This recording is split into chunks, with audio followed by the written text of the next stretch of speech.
بسم اللہ الرحمن الرحیم۔ معزز ناظرین سامعین، السلام علیکم۔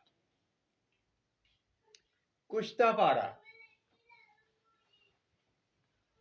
بہت شہرت ہے کشتہ پارہ کی، اور لوگ کہتے ہیں کشتہ پارہ نہیں بنتا۔ کشتہ پارہ بن جاتا ہے، بہت آسانی سے بن جاتا ہے۔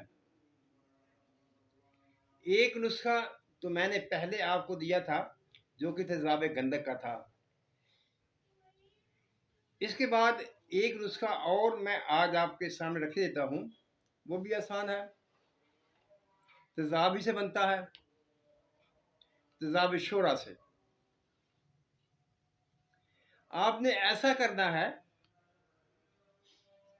کہ 1 تولہ یا 10 گرام آپ نے پارا لے لینا ہے، اور اس کو کسی رف کپڑے میں سے 5-7 بار گزار لیں گے تو وہ صاف ہو جائے گا۔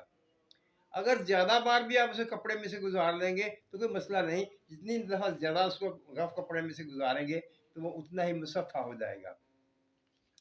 اب وہ مصفہ پارا جو ہے وہ آپ نے کسی سٹیل کے برتن میں یا سٹیل کی باٹی میں یا سٹیل کی چھوٹی کڑھائی میں ڈال دینا ہے، اور اس کے اوپر آپ نے 2 سے 3 تولے تیزاب شورا ڈال دینا ہے۔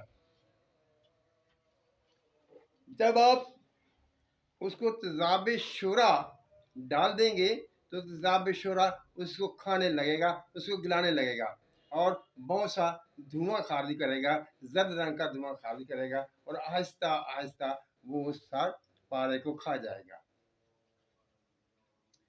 اگر آپ صرف اور صرف پارے کا کشتہ حاصل کرنا چاہتے ہیں تو اس کڑاہی کو جس میں آپ نے وہ پارا اور تیزاب ڈالا تھا اور وہ سارا تیزاب اس پارے کو کھا گیا، تو اس کو آپ چولہے پر چڑھا کر نیچے ہلکی ہلکی آگ جلا دیں اور تمام تیزاب کو خشک کر دیں تاکہ اس میں نمی باقی نہ رہے۔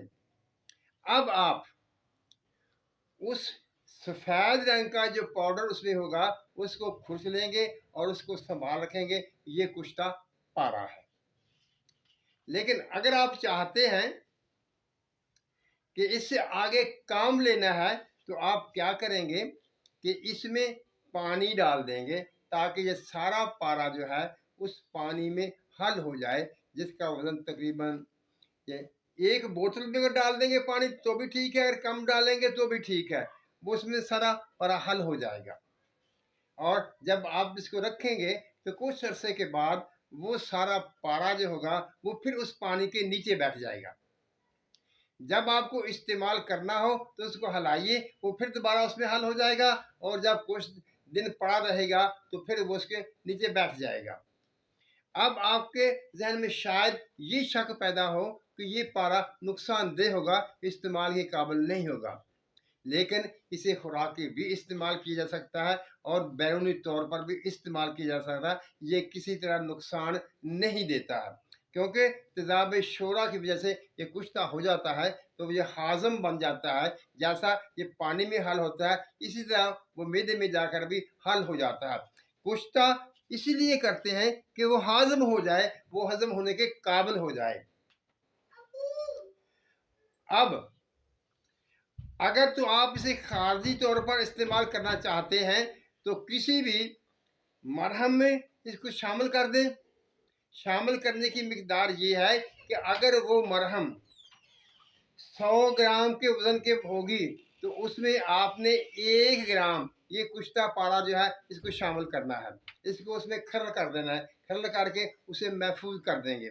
تو یہ مرہم چمبل، دھدر وغیرہ جتنے جلد کو سخت کرنے والی جو بیماری ہیں ان میں یہ آپ اس کو بیرونی طور پر استعمال کریں گے تو ان کو ختم کر دے گی، ان کا انتہائی آسانی سے ان کا علاج ہو جائے گا۔ یعنی وہ ضدی چمبل جو مہینوں علاج کے بعد بھی ٹھیک نہیں ہوتی، وہ اس کے چند دنوں کے اس کے استعمال سے ٹھیک ہو جائے گی، یعنی وہ جلد کو بالکل تروتازہ کر دے گی اور چمبل کا نام و نشان بھی نہیں رہے گا۔ اور اگر آپ اس کو خوراکی طور پر استعمال کرنا چاہیں گے تو یہاں بھی ایک نقطہ سن لیجئے۔